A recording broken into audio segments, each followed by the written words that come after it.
Our shadow work. It's perhaps not the most popular process of individuation that we can discuss, but it is arguably one of the most profound.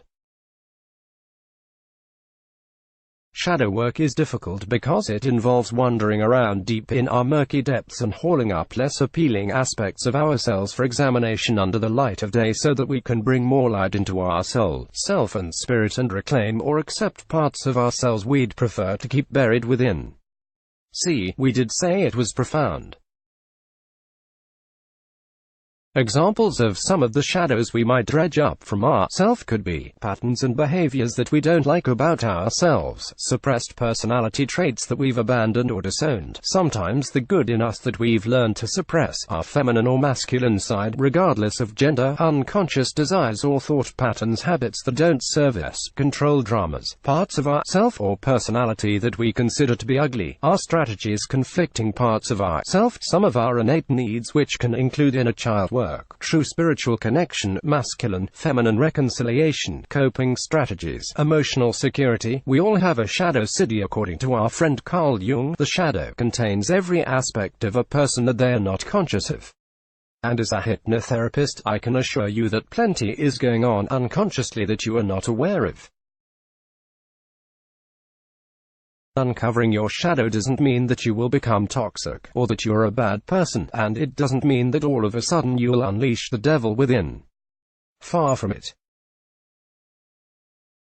Even if you might feel that way at the thought of your shadow side, the fact that you might even worry about it shows that there is so much more to you than a few shadows lurking around, and if you are not concerned about it, kudos to you for learning how to accept yourself. There's a reason why we all have a shadow side, not least because if you didn't, and everything about you was projecting out externally, the good, the bad and the ugly, you'd be spinning around not knowing what you should do first, or who you should be.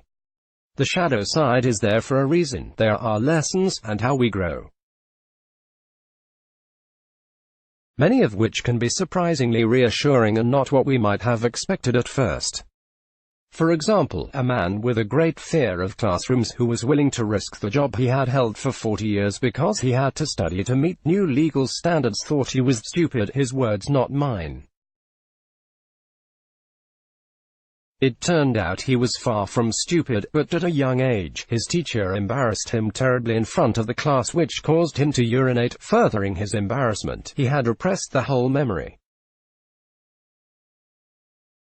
When he uncovered this shadow, he realized that he wasn't stupid and that he was also sensitive and gentle, which are not bad qualities at all. Uncovering this was enough for this gentleman to face the classroom, pass his exams, and give himself permission to allow his gentleness to shine, which only made him even more inspiring and engaging than he was before. This example shows how we can form some shadow aspects, but also how we can suppress our nature.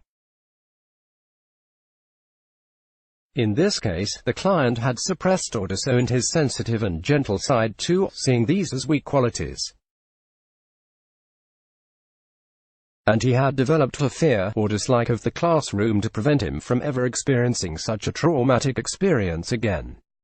When we learn about our shadow side, we empower and heal ourselves, and when we do that, we change the metaphysical energy on the planet too. We improve ourselves and the earth. There is nothing wrong that can come from exploring our shadows, only good. But how do you start to discover your shadow? There are many ways to do this. Here are some of our favorites. Well, of course, we have archetypes listed here because it is our thing. But in all seriousness, looking at what we perceive to be the negative aspects of all archetypes, or our assigned or favorite archetypes, and then looking at why we recognize these traits as negative will highlight some shadows. This is just one way to use archetypes for shadow work. Numerology, numbers are everywhere. And they all have their own vibrational meanings, their own energy, and we all have numbers that represent our life path, our destiny, our psyche, and even our day-to-day journey. And when we understand the shadow sides of the numbers that we connect with, then we can start to notice how these numerological shadows are playing out in our own lives.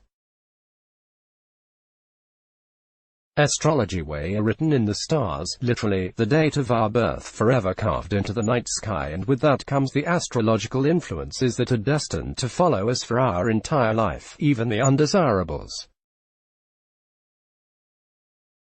We can learn about the shadows of our astrological star signs to find out more about how we might be carrying around a few astrological shadows that are worth reviewing now. Tarot incorporates numerology, astrology, energy, divination, magical properties, and can pick up on all sides of the coin concerning your life at any given time with any variation that you can think of. Want to know the shadow of you as a person according to the cards? Done. Want to know what opportunities for shadow work are available to you this week, month, year? Done. Done and done. It really is only limited to how you translate the cards, or how the cards are translated for you. Self-reflection. This is a daily practice that you can use to start to notice the little quirks that could form your shadow. All you do is pay attention to things you don't like, that annoy you, things that frustrate you, or that you avoid. Notice when you feel offended, or incensed.